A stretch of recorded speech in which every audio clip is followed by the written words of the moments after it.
Agricultural data अब satellite mapping और 36 different government schemes के मैसिव कन्वर्जेंस से कंट्रोल हो रहा है। Right, like literally imagine government schemes acting like a giant jigsaw puzzle. Exactly so welcome to today's deep dive guys. मैं सोच रही थी कि ये इतना मैसिव डिजिटल और इंफ्रास्ट्रक्चर ग्रिड आखिर काम कैसे करता है। It's insane. Policy अब सिर्फ पेपर नहीं है, it's actively rewiring the whole country. या तो आज के इस लर्निंग मैप में हम ना 20 मिनी सेक्शंस कवर करेंगे। I just list them out quickly. Agriculture schemes में हम कवर करेंगे pulse, PMDDKY, dam, MISS, PMKSY, PMFBY और PM किसान। Right, then we'll jump to fertilizers, where we unpack NBS or PRIP. उसके बाद aviation में उड़ान, कोल में शक्ति, कॉमर्स में EPM और CGSS। और finally, we'll hit education with PM Shri, tech and electronics में electronics MF5G, digital India और ISM. And will wrap up with environment का GIM और फिशरीज एंड एनिमल हस्बेंड्री का PMSY और RGM। Like it's a massive list. Let's unpack this. Let's do it. Okay, तो सबसे पहले हमारा टॉपिक है मिशन फॉर आत्मनिर्भरता इन पल्सेस। इसका ब्रॉड माइक्रो थीम है agricultural self reliance. Right. So basically ये एक सेंट्रली स्पॉन्सर्ड स्कीम है जो डोमेस्टिक पल्स प्रोडक्शन को बूस्ट करने के लिए बनाई गई है। Like India traditionally pulses import करता था, which is a huge food security issue. Yeah, exactly. I mean, imagine एक फार्मर तूर दाल ग्रो कर रहा है। पहले क्या होता था? प्राइस क्रैश का टेंशन हमेशा रहता था। हाँ, ट्रू। बट अभी इसको प्राइस क्रैश का टेंशन नहीं है बिकॉज़ 100% प्रोक्योरमेंट गारंटी है। दैट्स कूल ना। Wait, 100% guarantee? Whoa. Let's discuss the core logic here. तो बैकग्राउंड ये है कि इंडिया को फूड सिक्योरिटी में कंप्लीटली सेल्फ रिलायंट बनने की नीड है।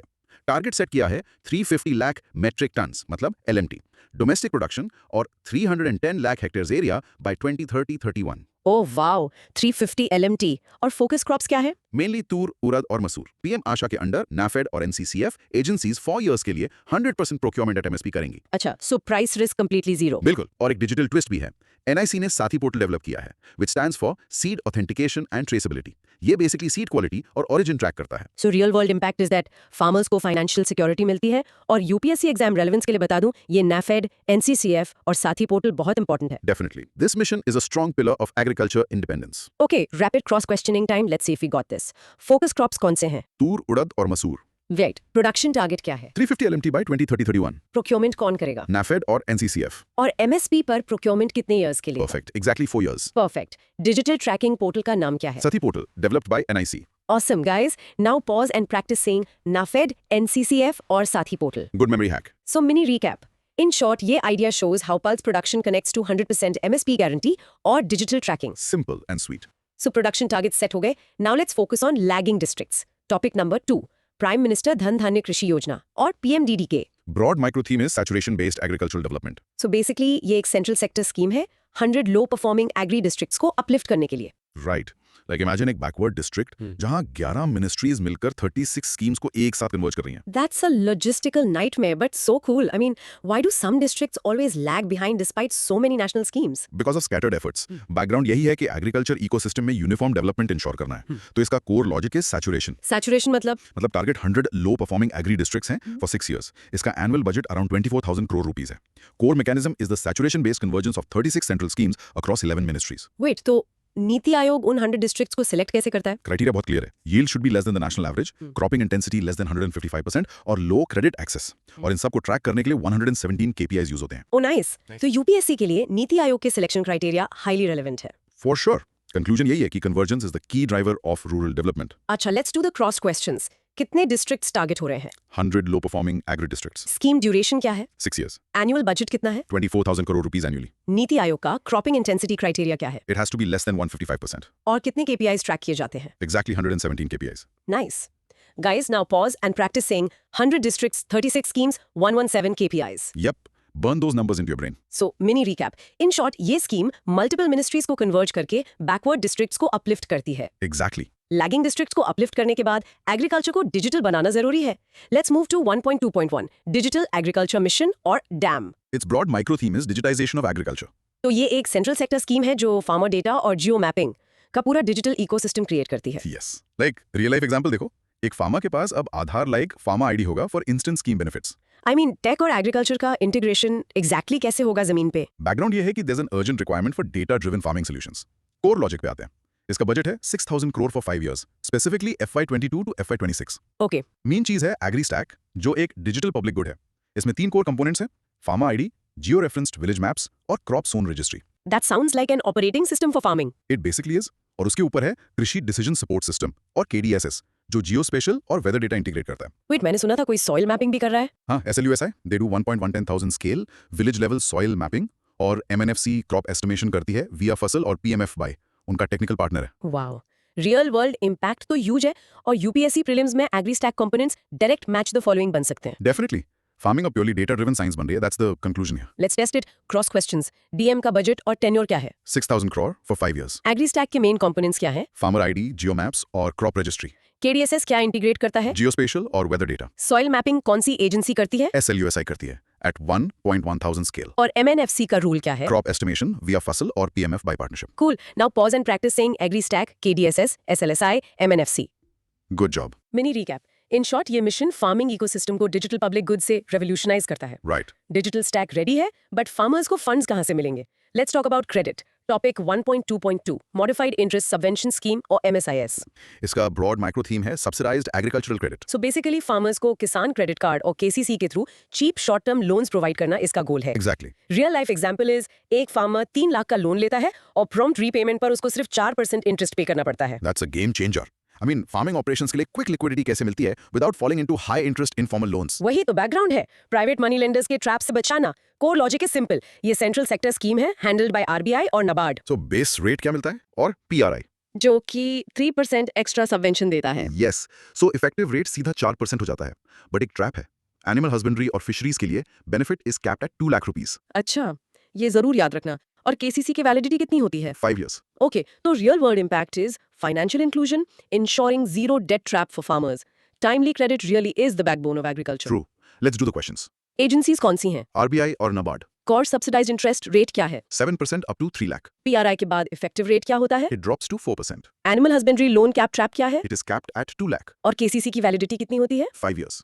ये स्कीम टाइमली रीपेमेंट को रिवॉर्ड करती है with much cheaper credit. Perfect। यार, before we jump into the next part, एक छोटा सा रिमाइंडर। अगर ये डिटेल्ड डीप डाइव हेल्पफुल लग रहा है तो don't forget to like, subscribe and join our community for notes. Notification bell on कर लो ताकि कोई अपडेट मिस ना हो, समझे? Definitely hit that bell icon। Okay, तो क्रेडिट एक्सेस के बाद फार्मिंग के लिए सबसे जरूरी चीज क्या है? पानी। Let's dive into irrigation. Topic 1.2.3 प्रधानमंत्री कृषि सिंचाई योजना PMKSY। Broad micro theme is। Comprehensive irrigation solutions. So इसका short definition is हर खेत को पानी इंश्योर करने वाली comprehensive irrigation infrastructure scheme। Right. Real life example is like a drought prone area में ग्राउंड वाटर और कैनाल सिस्टम नया develop करना, क्योंकि agriculture success deeply relies on water availability, right? Absolutely। Rain fed agriculture के risks को mitigate करना is the background. इसका core logic समझते हैं। नोडल एजेंसी स्टेट लेवल पे होती है स्टेट एग्रीकल्चर डिपार्टमेंट। और इसके मेन कंपोनेंट्स क्या हैं? 3 मेन है। पहला AIBP फॉर मेजर और मीडियम इरिगेशन, दूसरा HKP जिसमें command area dev, surface minor और ग्राउंड वाटर आता है, और तीसरा? तीसरा है WDC यानी watershed development. And here is a huge trap for exams. WDC is handled by MORD, Ministry of Rural Development का Department of Land Resources, not the Agriculture Ministry. Oh wow, that's a massive detail। Wait, what happened to per drop more crop? That's another trap. PDMC was shifted to RKVY in December 2021. Got it। Real world impact is clear। Water efficiency multiply करती है productivity को। Yup, let's quiz it. PMKSY की nodal agency कौन है? State Agriculture Department. AIBP का focus क्या है? Major और मीडियम इरिगेशन। HKKP में क्या इंक्लूड होता है? CAD and WM minor irrigation और ग्राउंड वाटर। वाटरशेड डेव मतलब WDC कौन हैंडल करता है? MORD का डिपार्टमेंट ऑफ लैंड रिसोर्सेज। और PMDC ट्रैप क्या है? It shifted to RKVY in December 2021। Superb. Now, pause and practice saying AIBP, HKKP, WDC, MORD. Trap। Seriously? Now- Don't forget the MORD part. Mini recap time. In short, ये scheme irrigation infrastructure को state और central coordination से build करती है। Exactly. Water manage हो गया, but weather risks का क्या? Time for crop insurance. Topic 1.2.4 प्रधानमंत्री फसल बीमा योजना और PMFBY. Broad micro theme agricultural risk insurance. Simply put, farmers को natural calamities और crop failure के against financial coverage देना. रियल लाइफ एग्जांपल, फ्लड से पैडी क्रॉप डिस्ट्रॉय होने पर इंश्योरेंस क्लेम सिर्फ 72 आवर्स में प्रोसेस हो जाना। I mean, farming is incredibly risky, so insurance is the ultimate safety net. Yup, और 2020 से पार्टिसिपेशन 100% वॉलंटरी हो गया है। कोर लॉजिक पे आते हैं। प्रीमियम रेट्स फिक्स्ड हैं। खरीफ के लिए 2%, रबी के लिए 1.5% और कमर्शियल के लिए 5%। और इसमें सब्सिडी शेयरिंग सेंटर और स्टेट के बीच कैसे होती है? नॉर्मल स्टेट्स के लिए 50-50, बट NET और हिमालयन स्टेट्स के लिए 90-10, where centre gives 90। Oh, that makes sense. और मैंने सुना है 2026 से कुछ न्यू एड-ऑन्स आए हैं। हाँ, वाइल्ड एनिमल अटैक्स जिसमें 72 आवर्स में रिपोर्ट करना होता है और पैडी इनंडेशन अब स्पेसिफिकली कवर्ड हैं। What about prevented sowing? Covered, prevented sowing up to 25% मिलता है। उसके अलावा standing crop, post harvest up to 2 weeks और लोकलाइज्ड कैलामिटीज भी कवर्ड हैं। और टेक पोर्टल्स का use? 3 major ones, YesTech for yield AI, WINDS और CROPIC. Wow, technology portals claim processing को बिल्कुल ट्रांसपेरेंट बनाते हैं। Risk management is so essential for sustainable farming. Let's do the questions. Premium sharing ratio for kharif और रबी क्या है? खरीफ 2%, रबी 1.5%। NE states के लिए सब्सिडी शेयरिंग क्या है? 90-10 सेंटर टू स्टेट। 2026 के न्यू एड-ऑन्स क्या है? वाइल्ड एनिमल अटैक्स और paddy inundation prevented sowing coverage limit क्या है? Up to 25% coverage. Tech portals के नाम क्या है? येस-टेक, विंड्स और Cropic. Amazing. Now pause and practice saying YesTech, Winds, Cropic. Very high tech stuff. Mini recap. In short, ये scheme minimum premium पर maximum tech driven coverage देती है। Absolutely. Insurance covers risks but baseline income support भी चाहिए। Enter PM किसान।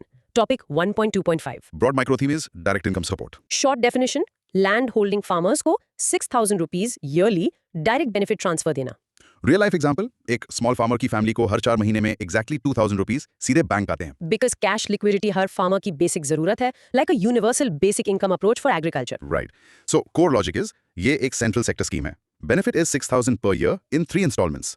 Target group is all land holding farmer families. और family को कैसे डिफाइन किया है? हस्बैंड वाइफ और उनके minor children. But the most important part are the exclusion traps. अच्छा, कौन एक्सक्लूडेड है? Institutional land holders, constitutional post holders, gov officers, plus pensioners जिनकी पेंशन 10,000 या उससे ज्यादा है पर मंथ, और इनकम टैक्स पेयर्स या प्रोफेशनल्स लाइक डॉक्टर्स और engineers. Got it.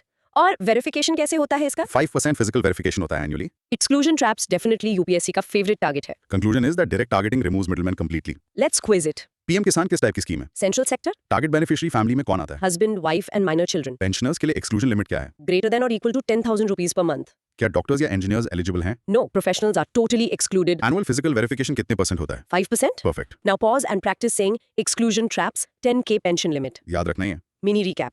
In short, direct cash transfer with strict exclusion criteria for perfect targeting. Right. Income support is great, but input costs like fertilizers need subsidies too. Topic 2.1.1, nutrient-based subsidy or NBS scheme. Broad micro theme is decontrolled fertilizer subsidies. So basically, PNK fertilizers के लिए nutrient weight के basis पर fixed subsidy देना. Real life example देखो, farmer market से DAP खरीदता है, उसकी प्राइस मार्केट डिटरमिन्ड है, बट गवर्नमेंट सब्सिडी फिक्स करती है पर केजी। Because soil health और fertilizer pricing का बहुत direct connection है ना. हाँ, पहले लोग सिर्फ यूरिया डालते थे क्योंकि वो चीप था। बैकग्राउंड यही है कि बैलेंस फर्टिलाइजेशन प्रमोट करना है। So core logic. Central sector scheme है under depart of fertilisers. It covers 28 grades of decontrolled PMK. Wait, what about urea? That's the trap. Urea is controlled and it is not under NBS. अच्छा, तो pricing mechanism कैसा है PNK का? Market determined MRP है जिसे government थोड़ा monitor करती है। सब्सिडी स्ट्रक्चर इज फिक्स्ड बायएनुअली पर nutrient like NPK and S. कोई बोनसेस भी मिलते हैं? यस, फ्रेट सब्सिडी मिलती है, प्लस अगर फर्टिलाइजर में बोरॉन एंड जिंक फोर्टिफिकेशन है तो उसका एक्स्ट्रा बोनस मिलता है। Wow, this incentivizes micronutrients. Real world impact is clear. Urea trap याद रखना गाइस, यूरिया कंप्लीटली कंट्रोल्ड है। Let's do the questions. NBS scheme कौन सी मिनिस्ट्री अंडर आती है? Department of Fertilizers. क्या यूरिया एनबीएस के अंडर आता है? No, urea is controlled. Pricing mechanism क्या है पीएनके का? Market determined MRP. Subsidy structure कब फिक्स होता है? Biannually per nutrient. बोनसेस किस चीज के लिए मिलते हैं? Freight and boron or zinc fortification. Awesome. Now pause and practice saying urea trap, market MRP, boron bonus. That urea trap will get you in the exam. Mini recap. In short, NBS provides fixed subsidies for PNK but completely excludes urea. Perfect transition. Agriculture से shift करते हैं healthcare innovations की तरफ. Topic 2.1.2 PRIP scheme. मतलब Promotion of Research and Innovation in Pharma and MedTech. Broad micro theme, pharmaceutical R&D boost. So this is about funding indigenous research or innovation in the pharma sector. Real life example is कि Indian labs अब सिर्फ generic drugs नहीं बल्कि complex generics और orphan drugs develop कर रही हैं using government funds. I mean, post-COVID, healthcare R&D is literally top priority. We need to shift from volume-based to value-based pharma leadership. Exactly. इसका core logic 2 components में divided है. Component A में 7 centers of excellence यानी COEs established किए गए हैं at NIPERS with a 700 crore budget. And component B? Component B is R&D funding of 4,300 crores across 6 priority areas, जिसमें आते हैं NCEs, complex generics, medical devices, orphan drugs, AMR और precision medicine. That's massive. So NIPERS will basically become global innovation hubs. MedTech independence is critical for national security, honestly. Let's do the questions. Component A किसके बारे में है? 7 COEs at NIPERS. Component A का budget क्या है? 700 crore. Component B का focus क्या है? R&D funding in 6 areas. Total R&D funding कितनी है? 4,300 crore. कोई 2 प्रायोरिटी एरियाज बताओ. Orphan drugs और AMR. Great. Now pause and practice saying 7 COEs, NIPERS, ANR, orphan drugs. Excellent. Mini recap. In short, PRIP scheme India को pharma R&D powerhouse बनाती है. Yep. Meds develop हो गए. Now let's talk about connecting India via flights. Topic 3.1.1. उड़ान और RCS. Broad micro theme is regional air connectivity. Short definition. Tier 2 और Tier 3 cities को air travel से affordably connect करना. Real life example, एक small town resident अब subsidized flight use करके direct metro city travel कर सकता है. I mean, air travel को आम आदमी के लिए accessible banana was a huge gap. Unserved and underserved airports का utilization is the main background here. Core logic is central sector scheme handled by AAI. इसका मेन इंजन है VGF यानी viability gap funding और various concessions. और इसमें different evolution stages आए हैं, right? Traps हैं यहाँ। Big traps. UDN 4.0 specifically any, hills, islands और हेलीकॉप्टर सी प्लेन्स पे फोकस था। फिर आया UDN 5.0 जिसमें सबसे बड़ा चेंज था they remove the 600 kilometre distance cap. Oh, so regional flights can be longer now. And UDIN 5.1. UDN 5.1 was purely helicopter specific. इसमें कुछ सब स्कीम्स भी हैं लाइक कृषि उड़ान और ICS। Regional economies और tourism को massive boost मिलता है इससे. UDIN completely removes geographical barriers. Let's quiz it. उड़ान को implement कौन करता है? Airports authority of India AII। Core engine क्या है इस स्कीम का? वायबिलिटी गैप फंडिंग या VGF। उड़ान 4.0 का फोकस क्या था? NE, hills and islands. उड़ान 5.0 का सबसे बड़ा चेंज क्या था? Remove the 600 kilometre distance cap. उड़ान 5.1 किस पर स्पेसिफिक है? Helicopters. Nice. Now pause and practice saying VGF, UDAN 5.0, 600 kilometer cap removed. याद रखना वो 600 किलोमीटर वाली बात। Mini recap. In short, उड़ान VGF यूज करके unserved airports को activate करता है. Aviation connects people, but power sector connects the grid. Let's discuss coal. Topic 4.1.1. Shakti policy. Broad micro theme. Transparent coal allocation. Basically thermal power plants को transparent और auction based coal distribute करना. Real life example is power plant बिना PPA यानी power purchase agreement के अब auction में coal खरीद सकता है। Power outages को prevent करने के लिए coal supply crucial है. पुरानी NCDP 2007 पॉलिसी को रिप्लेस करना जरूरी था for transparency. Core logic समझो। Implementing agencies CIL और SCCL हैं। इसमें दो विंडोज हैं। Window 1 is notified prices specifically for government thermal plants. और window 2? और Window 2 is auctions with premium pricing for all other producers. और key exception यही है कि mandatory PPA scrapped for Window 2. मतलब they can buy coal first then figure out the PPA. Exactly. और import substitution के लिए imported coal based plants अब domestic coal use कर सकते हैं under Window 2. Plus pithead preference मिलती है, meaning greenfield projects near coal sources को priority. This reduces dependence on imported coal drastically. Shakti policy basically power sector की efficiency optimize करती है. Quiz time. SHKTI पॉलिसी ने किसको रिप्लेस किया? NCDP 2007. Window 2 में मैंडेटरी रिक्वायरमेंट क्या स्क्रैप हुई? Mandatory PPA scrapped. Import substitution strategy क्या है? Imported coal plants can use domestic coal. Pit head preference किसको मिलता है? Greenfield projects near coal sources. Awesome. Now pause and practice saying window 2 auctions, PPA scrapped. Vital point. Mini recap. In short, Shakti ensures transparent coal linkage with zero PPA restrictions for private players. Right. Power fuels industry and industry needs to export. Next is export promotion. Topic 5.1.1 Export promotion mission और EPM. Broad micro theme is global trade expansion. तो ये MSMEs और first time exporters को credit और market access support देने के लिए है. Real life example, एक small textile exporter को international trade fair में exhibit करने का सपोर्ट मिलता है। इंडिया का ग्लोबल एक्सपोर्ट शेयर बढ़ाना is the goal. Labour intensive sectors like textiles, leather, marine को ग्लोबल बनाना है. Core logic देखते हैं। Budget is 25,060 crores under DGFT. इसके दो मेन पिलर्स हैं। पिलर 1 is निर्यात प्रोत्साहन जो इंटरेस्ट सबवेंशन देता है 2.75% का विद कैप ऑफ 50 लाख पर IEC. और इसमें गारंटी भी मिलती है ना? हाँ, collateral guarantee via CGTMSA. Max 85% for micro, small और 65% for medium with an exposure cap of 10 crore. और पिलर 2 क्या है? Pillar 2 is Niryat Disha. It's about market access support. Min 50 delegates, max 2 perform, around 3-4 BSMs per year. But यहाँ एक airfare trap है. Oh, what's the trap? Airfare reimbursement is only for small exporters, जिनका turnover is less than or equal to 75 lakh. बड़ों को नहीं मिलेगा. MSMEs को international presence मिलती है विदाउट हैवी फाइनेंशियल रिस्क. निर्यात प्रोत्साहन और निर्यात दिशा एक्सपोर्ट्स के ट्विन पिलर्स हैं. Let's do the questions. EPM का इम्प्लीमेंटर कौन है? DGFT, निर्यात प्रोत्साहन में इंटरेस्ट सबवेंशन कितना है? 2.75% base rate, CGTMSA guarantee exposure cap क्या है? 10 crore per exporter, निर्यात दिशा MS डेलीगेट फर्म कैप क्या है? max 2 delegates per firm, airfare reimbursement trap क्या है? only for turnover under or equal to 75 lakhs. Okay, now pause and practice saying निर्यात प्रोत्साहन, निर्यात दिशा, 75L airfare trap. Keep that trap in mind. Mini recap. In short, EPM MSMEs को global market access और credit guarantee देता है. Exports are booming, and so are startups. Let's secure their credit. Topic 5.2.1 credit guarantee scheme for startups और CGTS. Broad micro theme is startup financial security. DPIT की scheme जो financial institutions को startups को loan देने के लिए guarantee देती है. Real life example. एक टेक स्टार्टअप लोन लेता है और अगर फेल हो गया, बैंक को NCGTC गारंटी प्रोटेक्ट करती है. स्टार्टअप्स को इजीली लोन्स क्यों नहीं मिलते? Risk, right? Encouraging risk taking by backing the lenders is brilliant. Exactly. Nodal ministry DPIIT है. Core mechanism trap याद रखना. NCGTC guarantees member institutions यानी MIs को, not direct loans to startups. So startup directly government के पास नहीं जाता. And guarantee cap क्या है? Max 20 crore per borrower. और एक collateral trap भी है. If a loan is partially secured, तो guarantee सिर्फ remaining unsecured portion को cover करेगी. और banks और MIs की eligibility. SCBs, NBFCs और FIs with BBB plus rating और minimum net worth of 100 crore. Banks freely startups को fund कर सकते हैं without massive NPA fear. Credit flow startup ecosystem का लाइफलाइन है। Let's do the questions. CGSS की nodal ministry क्या है? DBIIT. कोर मैकेनिज्म ट्रैप क्या है? NCGTC guarantees MIs not startups directly. Borrower guarantee cap कितना है? 20 crore. कोलैटरल ट्रैप कैसे काम करता है? Covers only the unsecured portion. MI eligibility के लिए मिनिमम रेटिंग क्या है? BBB+. Good. Now pause and practice saying NCGTC guarantees MI's 20 crore cap. Solid. Mini recap. In short, CGSS startups को नहीं बल्कि उन्हें लोन देने वाले बैंक्स को इंश्योर करती है। Future startup founders need great schools today. Let's move to education. Topic 6.11 PM Shri Schools. Broad micro theme, next gen educational hubs. Basically 14,500 से ज्यादा स्कूल्स को NEP 2020 के अलाइन करके एग्जाम्पलरी हब्स बनाना। Real life example? एक regular government school completely smart classrooms और green take school में upgrade होता है। I mean education quality standards को फिजिकली डेमोन्स्ट्रेट करना जरूरी है। Transforming traditional rote learning spaces into NEP 2020 labs. Core logic is ये एक सेंट्रली स्पॉन्सर्ड स्कीम है फॉर 5 years.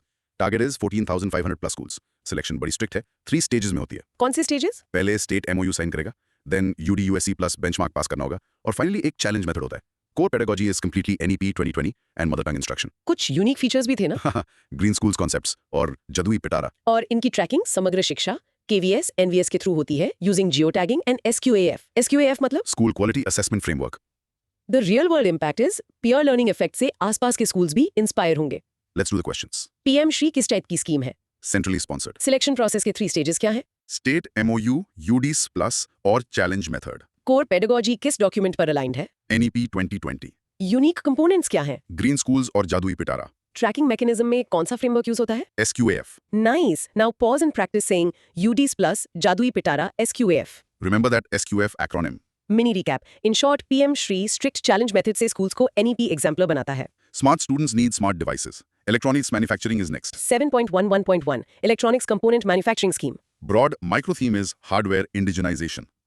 सब असेंबलीज और इलेक्ट्रॉनिक्स कंपोनेंट्स की डोमेस्टिक मैन्युफैक्चरिंग को इंसेंटिवाइज करना इसका गोल है। Real life example. इंडिया में बने स्मार्टफोन्स की स्क्रीन और कैमरा सब असेंबलीज भी अब यहीं बनेंगी, नॉट जस्ट असेंबल्ड. हम फोन्स असेंबल करते हैं पर पार्ट्स तो इंपोर्ट होते थे ना। Deepening the electronic supply chain domestically is so needed. Core logic is budget is huge, 22,919 crore.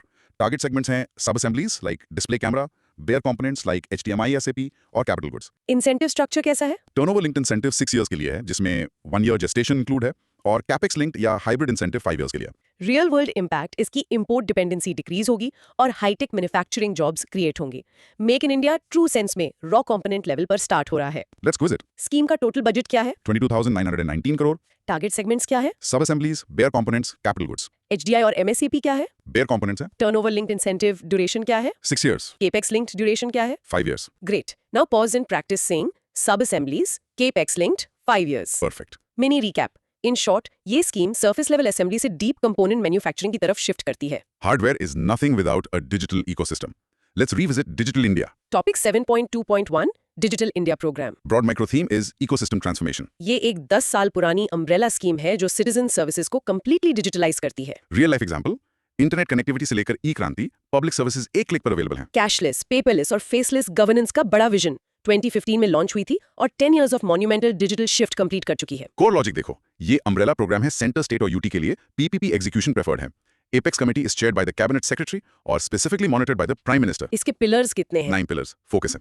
और एक सबसे इंपॉर्टेंट पिलर जिसमें ट्रैप हो सकता है जी। Is electronics manufacturing target net zero imports. उसके अलावा अर्ली हार्वेस्ट और क्रांति भी आते हैं. Target net zero imports. Yes. UPSC point of view से डायरेक्ट क्वेश्चन बन सकता है। डिजिटल इंफ्रास्ट्रक्चर अब फिजिकल इंफ्रास्ट्रक्चर जितना ही क्रिटिकल है। Let's do the questions. Digital India programme का नेचर क्या है? Umbrella programme. एग्जीक्यूशन स्ट्रक्चर में अपेक्स कमेटी कौन चेयर करता है? Cabinet secretary. मॉनिटरिंग कौन करता है? Prime minister. कितने पिलर्स का फोकस है? 9 पिलर्स. इलेक्ट्रॉनिक्स MFG पिलर का टारगेट क्या है? Target net zero imports. Okay, now pause and practice saying 9 pillars, net zero imports, Kranti. Good stuff. Mini recap. In short 10 साल में इस प्रोग्राम ने गवर्नेंस और इलेक्ट्रॉनिक्स मैन्युफैक्चरिंग का एक सॉलिड फाउंडेशन सेट किया है। Digital ecosystem runs on brains semiconductors. Topic 7.3.1 India semiconductor mission ISM. Broad micro theme is silicon independence. Tech sovereignty के लिए सेमीकंडक्टर फैब्स और डिजाइन इकोसिस्टम बिल्ड करना. Real life example. Indian startups chips design कर रहे हैं और giant local fabs उन्हें physically manufacture कर रहे हैं. हर स्मार्ट डिवाइस का दिल सेमीकंडक्टर होता है. ताइवान और चाइना सप्लाई चेन से ग्लोबल डी रिस्किंग जरूरी है. Exactly. Core Logic is a massive budget of 76,000 crore announced in 2021. इसमें कुछ specific sub schemes हैं. Semiconductor display fabs के लिए up to 50% fiscal support है. और ATMP या OSAT फैसिलिटीज के लिए उनके लिए भी और कंपाउंड सेमीकंडक्टर्स के लिए भी up to 50% capital support है. प्लस DLI यानी design linked incentive, specifically targeted eight startups और MSMEs.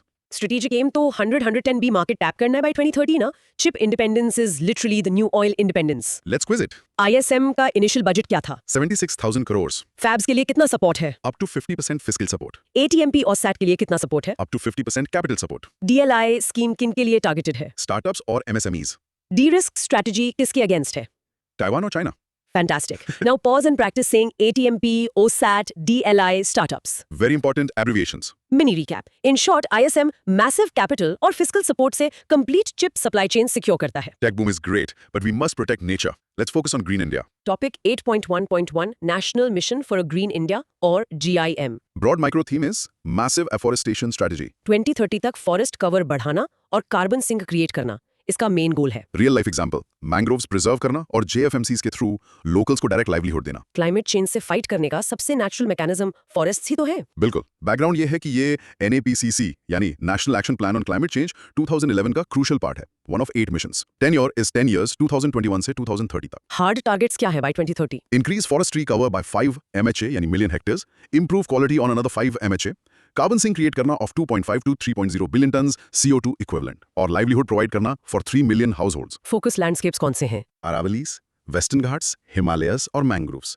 Strategies totally bottom up via JFMCs और finance होता है Kampa Fund Convergence के थ्रू. इकोसिस्टम सर्विसेज और कार्बन मार्केट्स में इसकी डायरेक्ट रेलेवेंस है। कंजर्वेशन विद कम्युनिटी पार्टिसिपेशन ही सस्टेनेबल वे है। Questions.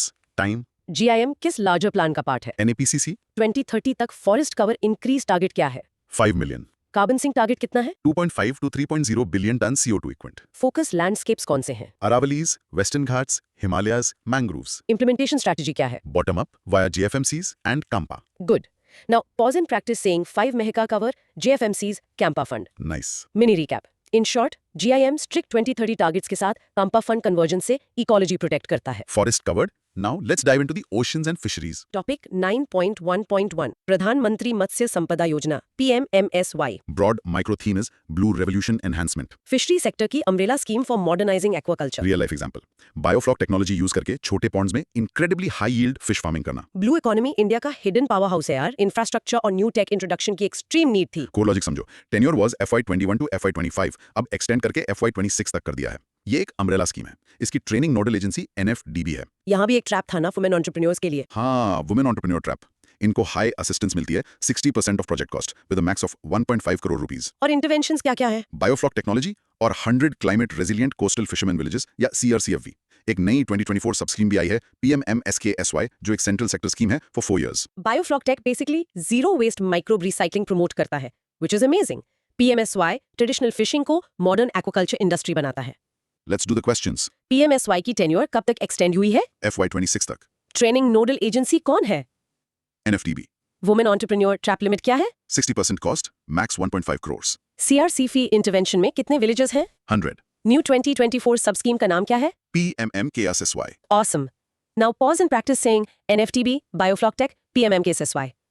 That's a tongue twister. Mini recap. In short, PMSY high-tech interventions और massive subsidies से blue economy को drive करती है।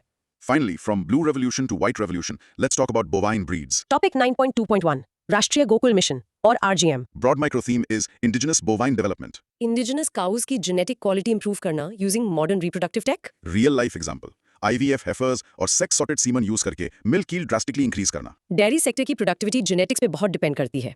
Indigenous breeds naturally climate resilient होती हैं, तो उनको इंप्रूव करना makes total sense. Core logic is that it is implemented by state milk fed, NDDB और ICAR. Traps कहाँ हैं? Heifer rearing centers पे 35% capital subsidy मिलती है. Target is 30 facilities. IVF heifers पे लोन लोगे तो 3% interest subvention मिलता है. टेक बहुत एडवांस्ड है यहाँ। Yes, sex sorted semen का यूज और MAITRIs मतलब मल्टीपर्पज AI टेक्नीशियंस एम्प्लॉय होते हैं along with NDLM. पिलर्स क्या हैं RGM के? गोकुल ग्राम्स, पशु हाट और Gopal Ratna awards. Sex sorted semen stray cattle issue को एक्चुअली मैसिव स्केल पर सॉल्व करता है।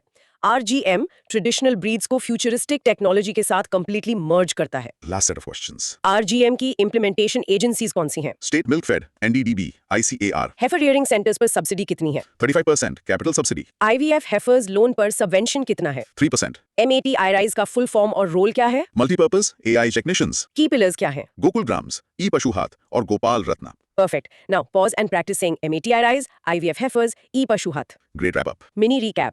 इन शॉर्ट RGM, IVF और सेक्स सॉर्टेड सीमेन यूज करके इंडिजिनस डेयरी प्रोडक्टिविटी को बूस्ट करता है। So that's all 20 topics. यार एक प्रोवोकेटिव थॉट दिमाग में आया मेरे। जस्ट इमेजिन अगर एग्री स्टैक मतलब डैम और India semiconductor mission completely converge हो जाएं, Oh, that's an interesting thought. है ना? What if strictly Indian made chips future AI tractors और ड्रोन फ्लीट्स को पावर करें जो प्रिसाइजली NBS स्कीम वाले माइक्रोन्यूट्रिएंट्स सिर्फ तब स्प्रे करें जब सैटेलाइट डेटा डिक्टेट करे। Farming strictly high tech zero waste industry बन जाएगी। It literally would. Okay, let's do a rapid bullet recap of the entire episode. Go for it. Agriculture में हमने देखा पल्सेस की 100% प्रोक्योरमेंट, PMDDKY का 36 स्कीम्स का convergence, digital agri stack, MISS में 4% effective interest, PMKSY for irrigation, PMFBY tech driven insurance और PM Kisan के cash transfers. Nice. Fertilisers में MBS for fixed PNK subsidy excluding urea और PRIP for pharma R&D hubs, aviation और coal में UDAN for regional connectivity और SHAKTI for transparent coal auctions. And commerce. Commerce में EPM, MSME export guarantees, CGST के strict startup lender insurance, education और tech में PM Shri के NEP school upgrades, electronics manufacturing deep components, digital India umbrella ecosystem और ISM का fab और chip design support. Ecology और livestock में GVM 5M carbon sink targets, PM MSY, modern biofloc aquaculture और finally RGM की indigenous bovine IVF tech. Oh wow, that was massive. Keep tracking these schemes, guys. और revision याद रखना। Next deep dive में मिलते हैं। Imagine करो एक छोटी सी स्ट्रीट वेंडर से लेकर giant electric car manufacturing company तक हर किसी के लिए गवर्नमेंट का एक स्पेसिफिक मास्टर प्लान है। क्या तुम्हें लगता है ये सब रैंडम है? Not at all. एग्जैक्टली यार, और आज हम इस मैसिव फ्रेमवर्क को डिकोड करेंगे। गेट रेडी, क्योंकि ये एक अल्टीमेट हाई एनर्जी डिस्कशन होने वाला है। सही में, I was reading through this and it is mind blowing. आज हम 21 मेजर टॉपिक्स कवर करेंगे। स्टार्ट करेंगे एक्सपोर्ट फाइनेंस एंड पेंशन से, फिर financial inclusion, insurance, urban missions, EV manufacturing और फाइनली क्रिटिकल मिनरल्स तक जाएंगे। Everything strictly in order. Let's unpack this. Absolutely. तो सबसे पहले let's look at how exporters are protected. हमारा फर्स्ट स्टॉप है। Right, so topic name is 10.1.1 credit guarantee scheme for exporters और CGSE। Broad micro theme is export finance protection. Perfect. Short definition में बोलूं तो ये स्कीम बेसिकली एक्सपोर्टर्स के default risk को 100% cover करती है। No collateral needed. समझे? Oh wow, 100%। लाइक इमेजिन एक स्मॉल बिजनेस ओनर है जो हैंडीक्राफ्ट्स एक्सपोर्ट कर रहा है। अगर उसका फॉरेन बायर डिफॉल्ट करता है तो ये स्कीम उसे बैंक्रप्सी से बचा लेगी। एग्जैक्टली। एक्सपोर्ट्स बूस्ट करने के लिए रिस्क टेकिंग कैपेसिटी बढ़ाना जरूरी है। बैकग्राउंड ये है कि MSMEs को बैंक्स इजीली क्रेडिट नहीं देते बिना कोलैटरल के। Make sense. तो कोर लॉजिक क्या है इसका? नोडल एजेंसी DFS है, मतलब department of financial services under ministry of finance, और इम्प्लीमेंटर NCGTC है। बेनिफिशरीज में MSME और नॉन MSME दोनों आते हैं, बट यहाँ एक ट्रैप अलर्ट है।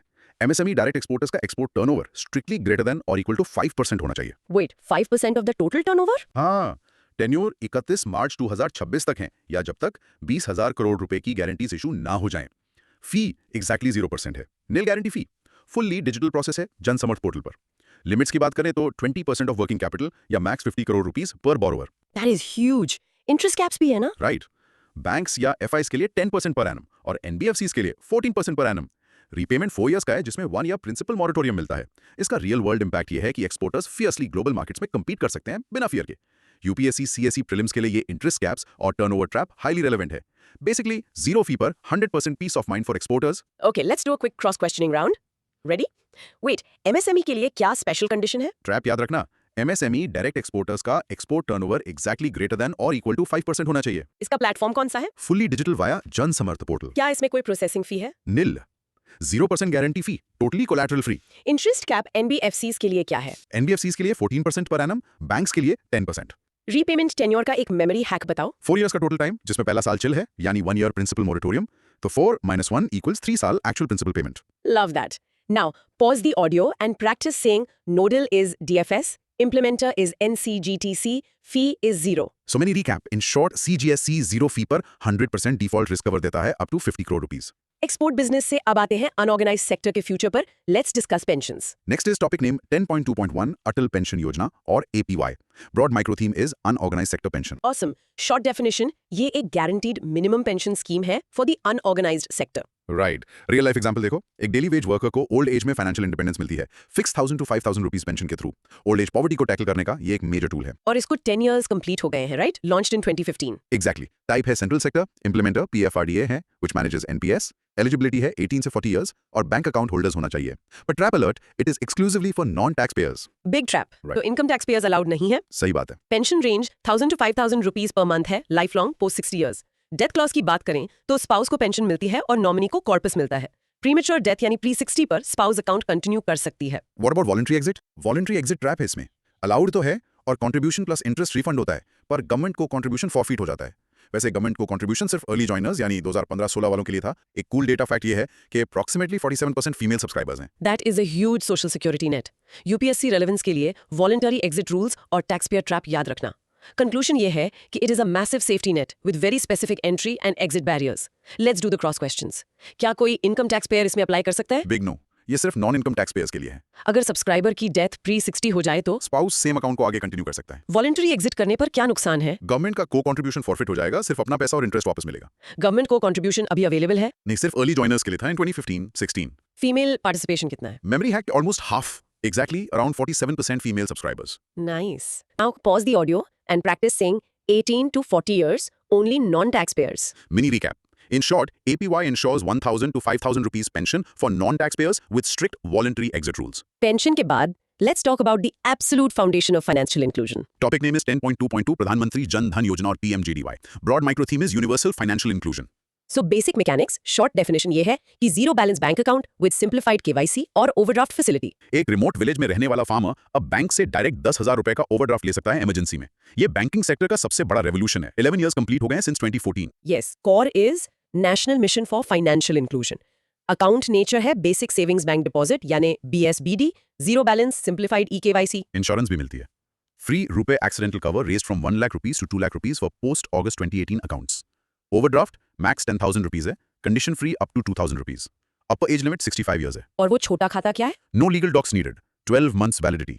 एक इनऑपरेटिव ट्रैप है, अकाउंट इनऑपरेटिव तभी ट्रिगर्ड होगा अगर 2 इयर्स तक नो कस्टमर इंड्यूस ट्रांजैक्शन हो। ऐप है जनधन दर्शक ऐप। इसका रियल वर्ल्ड इम्पैक्ट ये था कि डायरेक्ट बेनिफिट ट्रांसफर्स पॉसिबल हुए।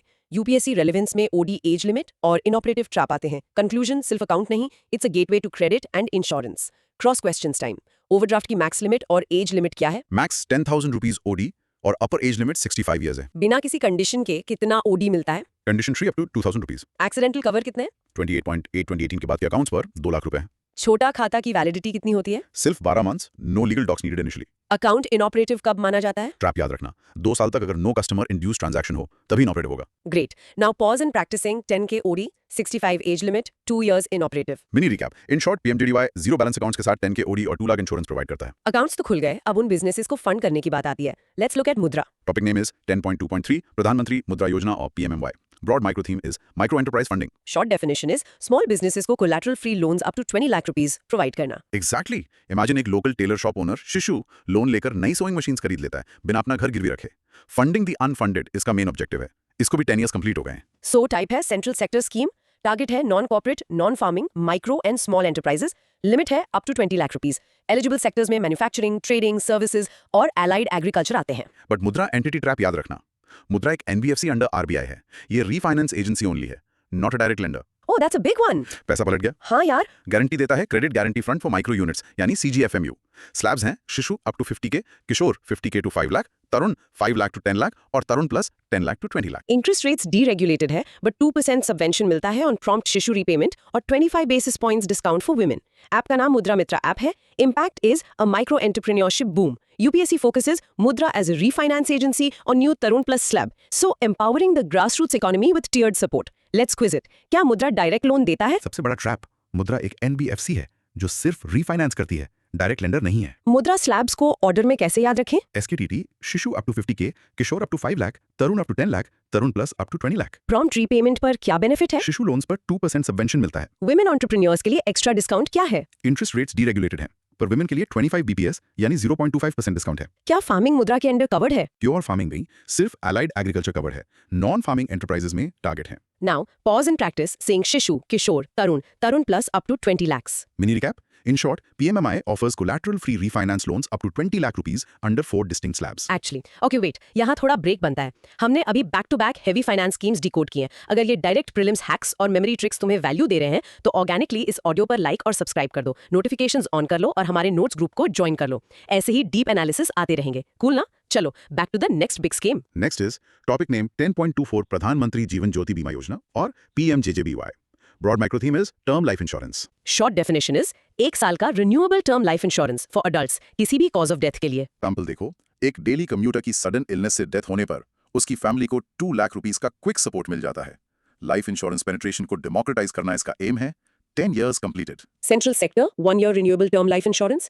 Age cover, max age 55 years तक है, but eligibility 18 to 50 years है, with auto debit consent. Inclusion trap is very important. NRIs are eligible, लेकिन claims settle in INR होंगे. Coverage है 2 lakh rupees. Premium है just 436 rupees per annum. And the coverage trap, any cause of death covered है, पर natural death covered only after 30 days. Right? Accidents are exempt from the 30-day wait.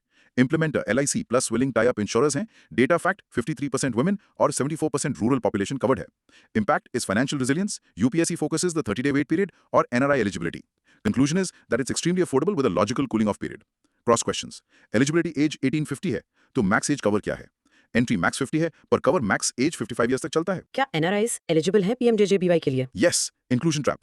NRIs eligible हैं, but claims सिर्फ INR में settle होंगे. अगर enroll करते ही accident हो जाए तो? Accidents are exempt from the 30-day waiting period. Claim मिलेगा. और natural death में क्या rule है? Natural death only covered after 30 days of enrollment. Premium और data stats बताओ. Premium is exactly 436 rupees per annum. Data shows 53% women and 74% rural. Pause in practice saying 436 premium, 2 lakh cover, NRIs included. Mini recap.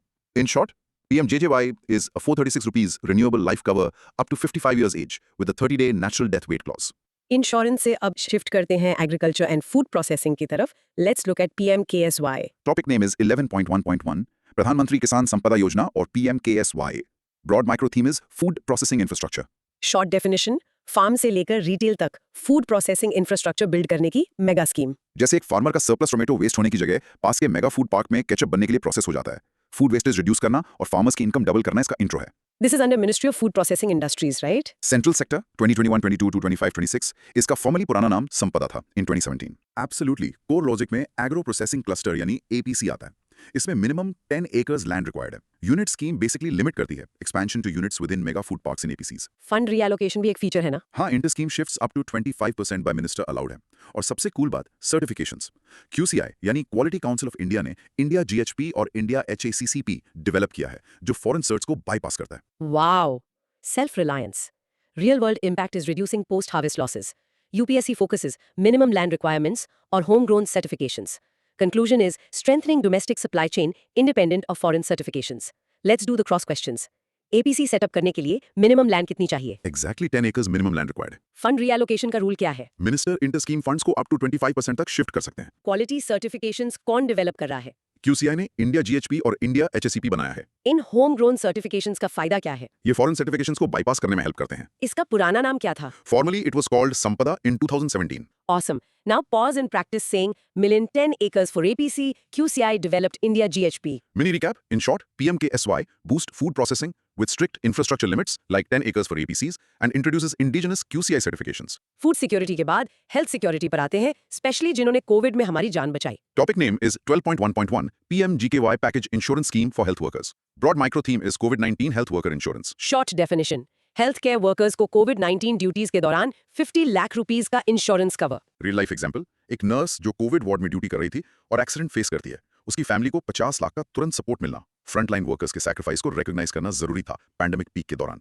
Core logic देखो, nodal agency MOHFW है और implementer new India assurance यानी NIA है.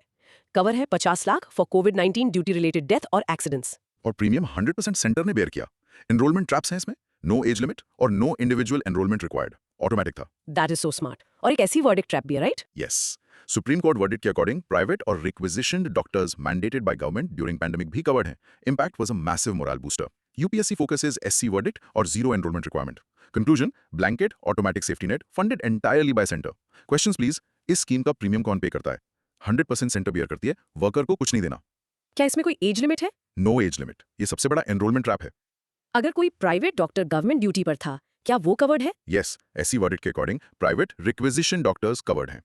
Implementer agency कौन सी है? New India assurance यानी NIA, not LIC. क्या worker को खुद फॉर्म भर के एनरोल करना होता था? नहीं, no individual enrolment required. It was automatic. Practice time.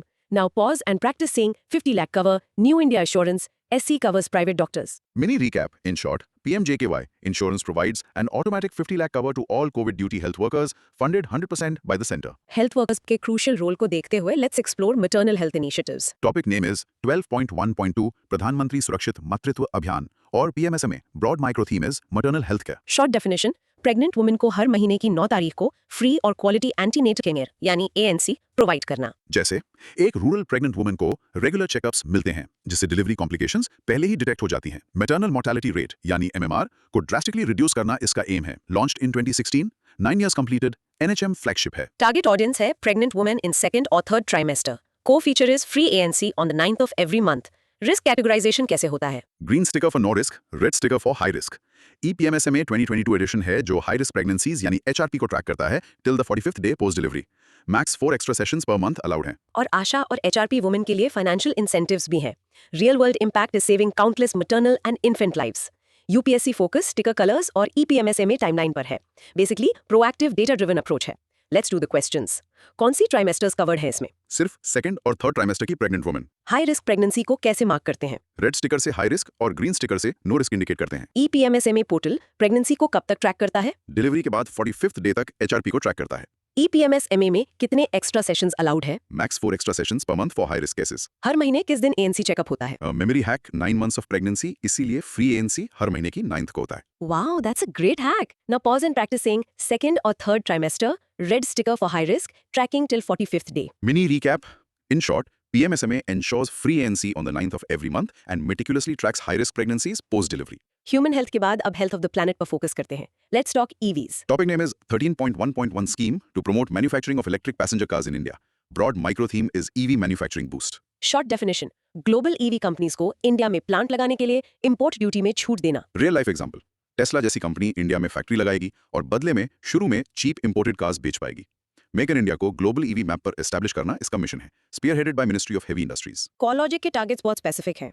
Investment minimum है, global fixed assets greater than और इक्वल टू 3,000 करोड़ रुपीस, और इंडिया इन्वेस्टमेंट होनी चाहिए ग्रेटर दैन और इक्वल टू 4,150 करोड़ रुपीस, रफली $500 million in 3 years। Trap alert, no upper limit on investment.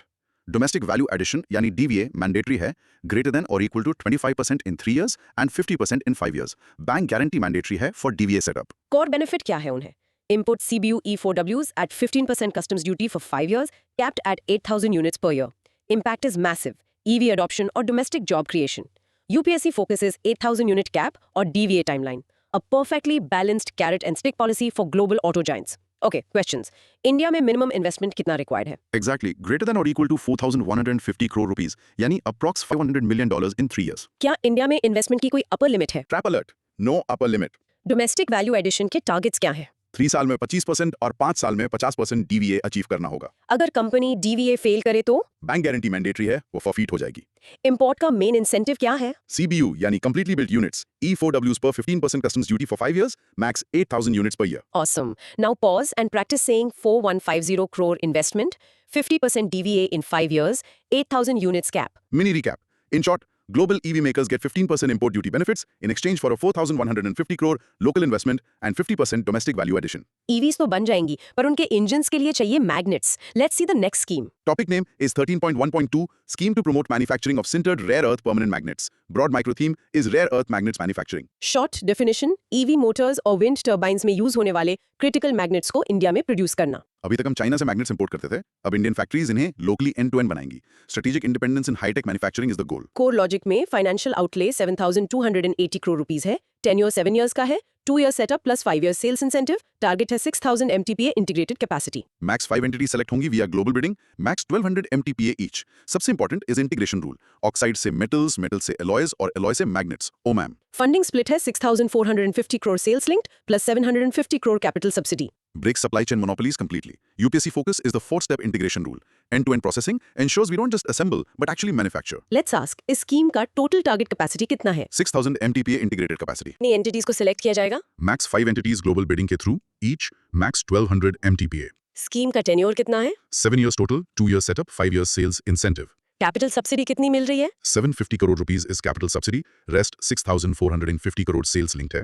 Guys, pause and practice saying oxides to metals to alloys to magnets. OMAM rule. Mini recap. In short, a 7,280 crore push to build an end-to-end domestic supply chain for rare earth magnets, capping at 5 entities। Magnets in place, cars in place, but what about public demand? Enter PME drive. Topic name is 13.1.2 PME drive scheme। Broad micro theme is EV demand incentives। Short definition, Aadhaar based E vouchers से आम जनता और public transport को EV खरीदने पर subsidy देना। एक delivery rider electric scooter लेने जाता है और आधार ऑथेंटिकेट करके direct discount e voucher use करता है, subsidising the final EV consumer dynamically.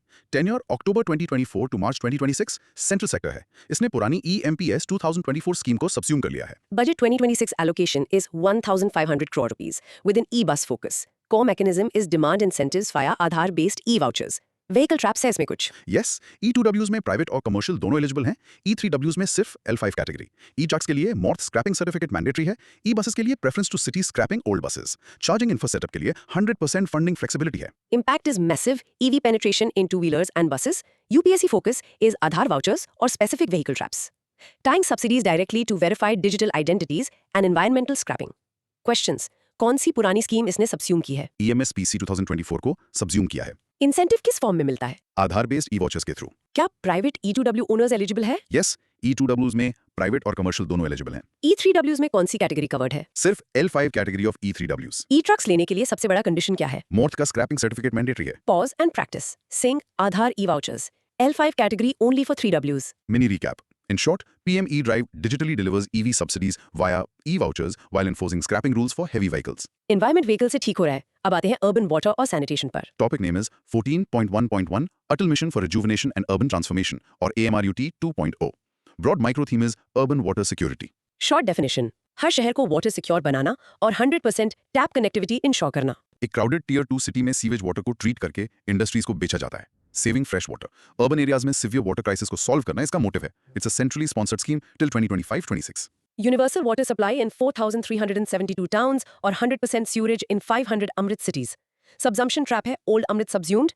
Meets targets of Jal Jeevan Mission urban. The best part is circular economy, mandatory city water balance plans or city water action plans.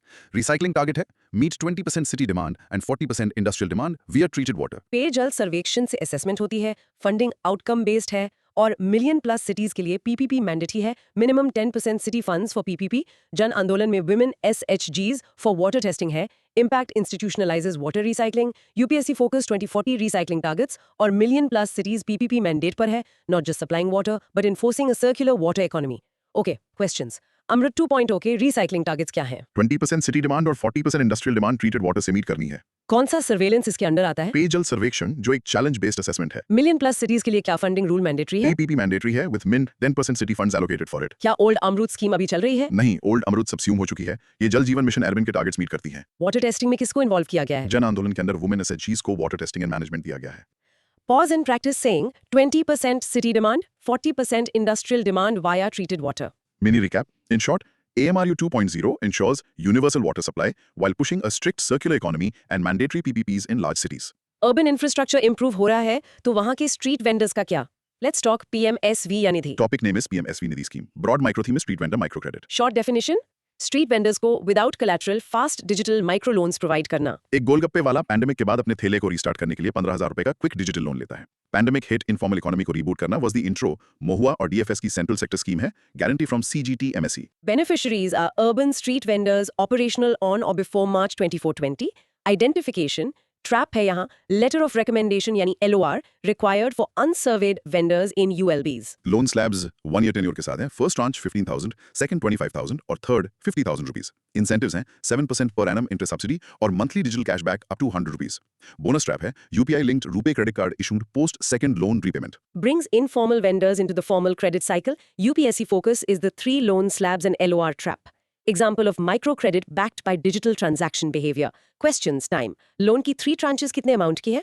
15K, फिर 25K और finally 50K। Cut off date क्या थी vendors के operation के लिए? मार्च 24, 2020 से पहले operational होने चाहिए। अगर वेंडर सर्वेड लिस्ट में नहीं है तो उन्हें लेटर ऑफ रिकमेंडेशन यानी LOR चाहिए ULB में वेंड करने के लिए। इंटरेस्ट सब्सिडी कितनी मिलती है? 7% पर एनम इंटरेस्ट सब्सिडी मिलती है प्रॉम्प्ट रीपेमेंट पर। रुपे क्रेडिट कार्ड का बोनस कब मिलता है? सेकंड लोन रीपे करने के बाद UPI linked RuPay credit card issue होता है। Practice time pause and practicing 15K, 25K, 50K slabs, 7% interest subsidy. Mini recap. In short, PM Swanidhi empowers street vendors with tiered collateral-free loans up to 50K and digital cashbacks. Urban vendors thrive कर रहे हैं, but cities को साफ भी तो रखना है.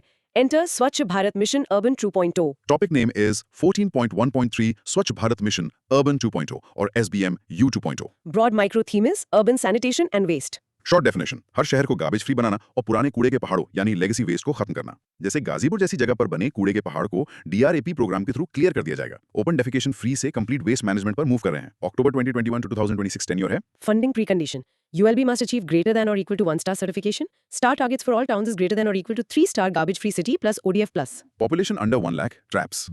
Must achieve ODF++ or greater than or equal to 50% towns must achieve water plus. DRAP मतलब Dump Site Remediation Accelerator Program, लक्ष्य 0 dump sites by September 2026. Funds हैं 550 rupees per ton. एक challenge fund भी है of 13,029 crores exclusively for cities with greater than 10 lakh population.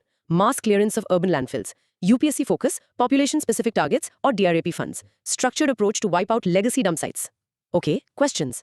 SBM U 2.0 में funding लेने के लिए प्रीकंडीशन क्या है? ULB को मिनिमम ग्रेटर देन और equal to 1 star certification achieve करना ही होगा। ड्रैप स्कीम का मेन गोल क्या है? लक्ष्य 0 डंप साइट्स बाय सेप्टॉक 2026 यानी लेगेसी वेस्ट क्लियर करना। ड्रैप के लिए फंडिंग रेट क्या है? 550 rupees per ton of waste cleared. Under 1 lakh population वाले टाउन्स के लिए क्या ट्रैप है? उन्हें ODF++ अचीव करना है और ऐसी 50% टाउन्स को वाटर प्लस अचीव करना होगा। चैलेंज फंड किन सिटीज के लिए है? Exclusively cities with greater than 10 lakh population. Pause and practice sighing. Minimum 1 star for funding. 550 per ton for legacy waste. Mini recap. In short, SBM U 2.0 enforces a strict star rating prerequisite for funding to eradicate legacy waste and ensure garbage-free cities. साफ शहर smart भी होने चाहिए, right? Let's check the smart cities mission status.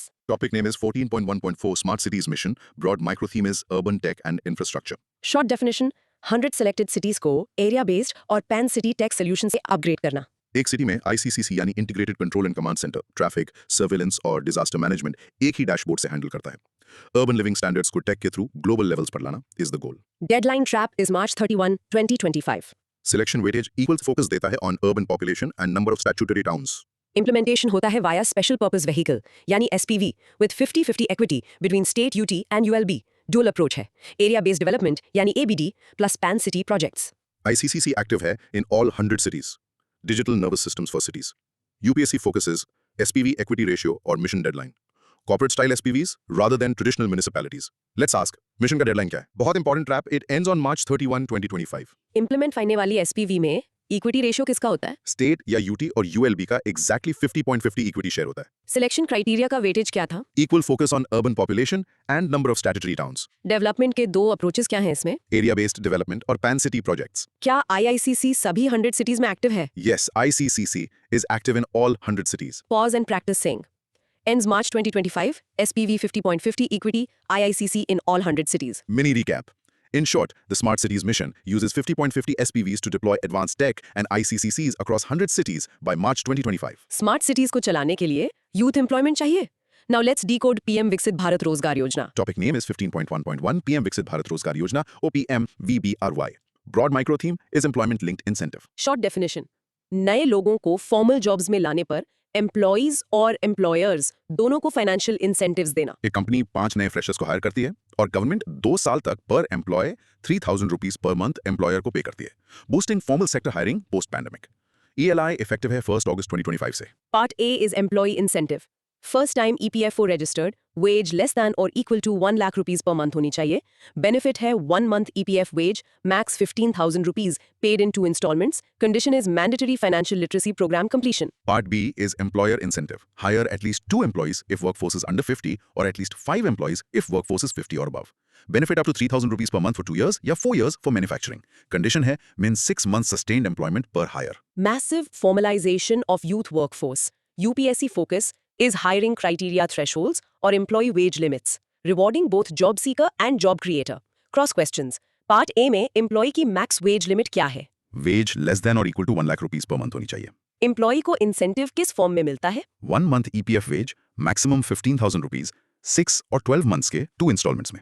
अगर एक large company यानी 50+ workforce है तो एम्प्लॉयर इंसेंटिव के लिए कितने लोग हायर करने होंगे? उन्हें मिनिमम 5 नए एम्प्लॉइज ऐड करने होंगे। एम्प्लॉयर इंसेंटिव कितने टाइम तक मिलता है? नॉर्मल कंपनीज के लिए 2 years, पर मैन्युफैक्चरिंग सेक्टर के लिए 4 years तक। पार्ट ए में एक हिडन कंडीशन क्या है एम्प्लॉय के लिए? एम्प्लॉय को mandatory financial literacy program complete करना होगा। Pause in practice saying under 1 lakh wage, 15K max benefit, 2 or 5 hires rule. Mini recap, in short, PM VBRY incentivizes formal job creation by paying a month's wage to fresh employees and monthly subsidies to expanding employers. Formal jobs के लिए ये LI है, पर unorganised workers का क्या? Let's revise PM SYM. Topic name is 15.2.1 प्रधानमंत्री श्रम योगी मानधन और PM SYM. Broad micro theme is unorganized sector pension 2.0. Short definition unorganised workers के लिए वॉलंटरी पेंशन स्कीम जिसमें गवर्नमेंट 50% मैच करती है। एक रिक्शा पुलर हर महीने 100 रुपए डालता है, सरकार भी 100 रुपए डालती है और 60 की एज पर मिनिमम 3,000 रुपए पर मंथ मिलने लगते हैं। अनऑर्गेनाइज सेक्टर की long term social security ensure करना मेन पॉइंट है। टारगेट है unorganised workers age 18 to 40 years, income less than और equal to 15,000 rupees per month.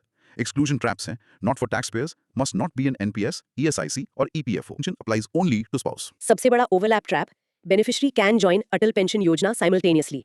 Exit rules, under 10 years exit में beneficiary contribution plus savings bank interest. 10 to 60 years exit में beneficiary contribution plus accumulated interest। Matching non-retirement fund for lowest income brackets. UPSC focuses overlap rule with APY and exclusion lists. Okay, questions. इस scheme में entry के लिए maximum income कितनी होनी चाहिए? Income less than और equal to 15,000 rupees per month होनी चाहिए। क्या कोई EPFO मेंबर PMSCYM ज्वाइन कर सकता है? नहीं, एक्सक्लूजन ट्रैप। NPS, ESIC या EPFO वाले इसमें नहीं आ सकते। मेरा सबसे बड़ा डाउट, क्या इसके साथ APY में भी एनरोल हो सकते हैं? Yes, beneficiary can join APY simultaneously. Death होने पर फैमिली पेंशन किसको मिलती है? 50% फैमिली पेंशन मिलती है, but only applies to the spouse. अगर 10 साल से पहले एग्जिट कर लिया तो? सिर्फ अपना कंट्रीब्यूशन वापस मिलेगा with simple savings bank interest. Pause and practice saying income less than 15K can join APY together 50% match. Mini recap. In short, PMSCYM is a matching contribution pension scheme for low-income unorganized workers, ensuring 3,000 rupees per month, overlapping seamlessly with APY. Workers secured है। अब MSMEs के innovation की बात करते हैं through Aspire. Topic name is 16.1.1 Aspire scheme. Broad micro theme is rural innovation and entrepreneurship. Short definition, rural और agro sectors में नए बिजनेसेस लॉन्च करने के लिए इंक्यूबेटर सेटअप करना। एक रूरल टेक स्टार्टअप को अपने एग्रो ड्रोन आइडिया को टेस्ट करने के लिए लाइवलीहुड बिजनेस इंक्यूबेटर यानी LBI में फ्री वर्कस्पेस और कैपेक्स मिलता है। ग्रासरूट्स लेवल पर MSME स्टार्टअप्स को नर्चर करना is under MOMSME। Course setup में लाइवलीहुड बिजनेस इंक्यूबेटर्स यानी LBIs और टेक्नोलॉजी बिजनेस इंक्यूबेटर्स यानी TBIs होते हैं। फोकस सेक्टर्स हैं agro rural, SC/ST, women। CAPEX grant is max 1 crore rupees for government incubators or max 75 lakh rupees for private PPP. OPEX grant is max 1 crore for daily operations. Entity rule eligible MSMEs must have entrepreneurs memorandum यानी EM registration. Drives rural entrepreneurship, halts urban migration. UPSC focus is LBTBI structure or grant caps. High-tech incubation isn't just for metro cities anymore. Questions. ASPI scheme कौन सी ministry के under है? Ministry of MSME यानी MOMSME. Course setup में किन दो तरह के incubators बनाए जाते हैं? LBIs यानी livelihood business incubators और TBIs यानी technology business incubators. Private incubators को मैक्स कितना केपेक्स ग्रांट मिलता है? प्राइवेट या PPP को max 75 लाख मिलता है, जबकि गवर्नमेंट वालों को 1 crore. ऑपरेशंस के लिए ओपेक्स ग्रांट कितना है? OPEX grant is max 1 crore for daily operations. Eligible MSMEs के लिए क्या डॉक्यूमेंट मैंडेटरी है? उनके पास entrepreneurs memorandum यानी EM registration होना जरूरी है. Pause and practice saying MOMSME, LBIs and TBIs, 1 crore gov capex. Mini recap.